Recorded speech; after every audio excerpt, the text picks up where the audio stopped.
Welcome B.Ed first year students to another video from the paper Balyavastha एवं Vikas, that is childhood and growing up. This is Dr. Bharti Gautam and today's video is from the same chapter, that is Pratyogita एवं सहयोग means cooperation, competition and cooperation. Last video में हमने बात की थी प्रतियोगिता की और आज की इस वीडियो में चर्चा का विषय सहयोग। तो चलिए शुरू करते हैं। सहयोग शब्द अंग्रेजी के कोऑपरेशन शब्द का हिंदी रूपांतरण है। कोऑर्डिनेशन, कोलैबोरेट या कोलैबोरेशन आदि शब्दों का प्रयोग भी इसके स्थान पर किया जा सकता है।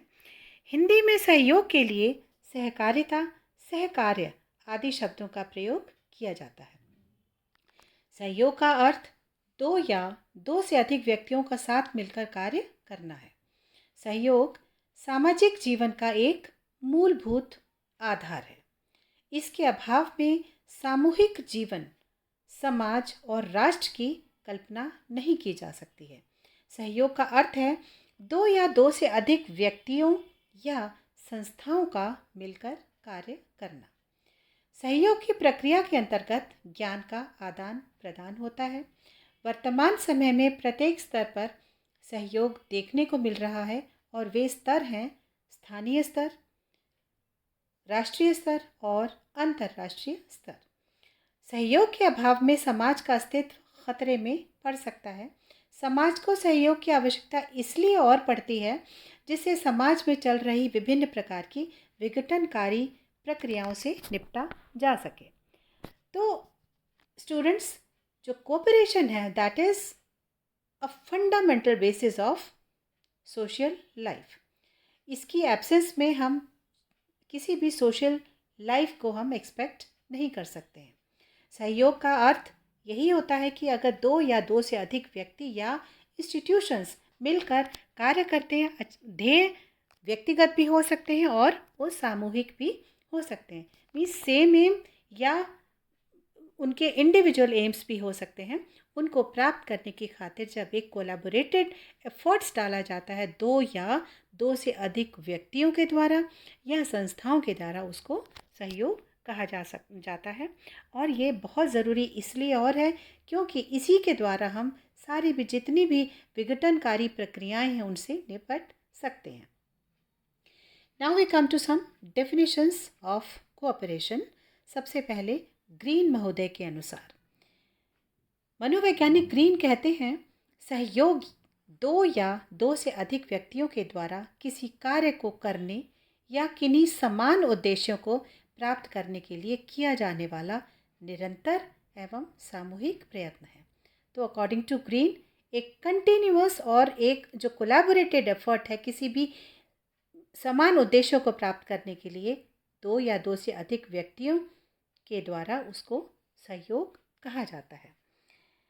अब जीएस लेस्ली के अनुसार वैयक्तिक मीन्स इंडिविजुअल या सामूहिक उद्देश्यों की प्राप्ति के लिए व्यक्तियों या समूहों के द्वारा किए गए साझा प्रयास को सहयोग कहा जाता है।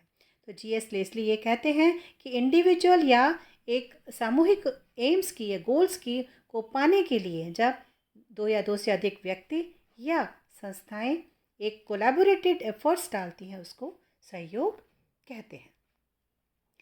सहयोग को परिभाषित करते हुए किंग्सले डेविस ने लिखा है, सामाजिक अंतःक्रिया के उस रूप को सहयोग कहते हैं जिसमें दो या दो से अधिक व्यक्ति एक सामान्य ध्येय की प्राप्ति के लिए साथ साथ कार्य करते हैं। तो ये भी परिभाषा करीब करीब ऊपर की दोनों परिभाषाओं के समान ही है। यहाँ पर उन्होंने किंग्सले डेविस ने बात की है सामाजिक अंतःक्रिया के मीन्स सोशल इंटरैक्शन की।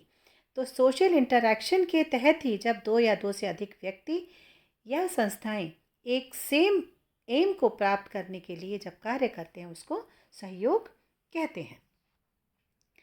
Now according to Merrill and Eldridge, Merrill and Eldridge कहते हैं कि एक सहयोग समूह वह है जो लक्ष्य को प्राप्त करने के लिए मिलजुल कर प्रयत्न करता है जिसको सब चाहते हैं।